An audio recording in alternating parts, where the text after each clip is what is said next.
இந்த இடத்துல நான் விமர்சிக்க யாரையும் வரல. ஒரு கவன ஈர்ப்பையும் ஒரு கோரிக்கையையும் மனம் திறந்து தமிழக அரசுக்கும் நம்முடைய முதலமைச்சர் அப்பா ஸ்டாலின் அவர்களுக்கும் ஒரு கருணை மனுவை கொடுக்கறதுக்காக தான் நான் வந்திருக்கேன். நான் எதிர்பார்க்கல, நான் செய்திகள்ல பார்த்தேன். அப்ப எனக்கு இந்த போராட்டத்துடைய வீரியம் எனக்கு புரியல. 15 வருஷம் அவங்க ஃபுல் டெடிகேஷனோட பண்ணிட்டு இன்னைக்கு நம்ம பார்த்துட்டோம் ரிசல்ட். இதோ இன்னைக்கு 10வது நாளாக இந்த விஷயம் நடக்குது.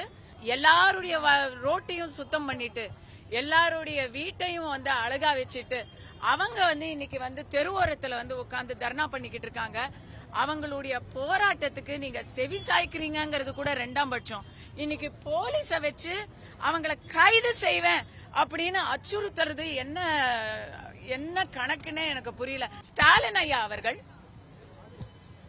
ஒரு மூத்த நடிகை விருப்பப்பட்டாங்க அப்படின்னு சொல்லி 1ஆம் தேதி போய் குடும்பத்தோட அவங்கள போய் வீட்டுல போய் சந்திச்சு அவங்க அவரு வீடு தேடி வரும் ஸ்டாலின், உங்களுடன் ஸ்டாலின் அப்படிங்கிற அந்த தத்துவத்தை நிலைநாட்டி இருக்கிறாரு.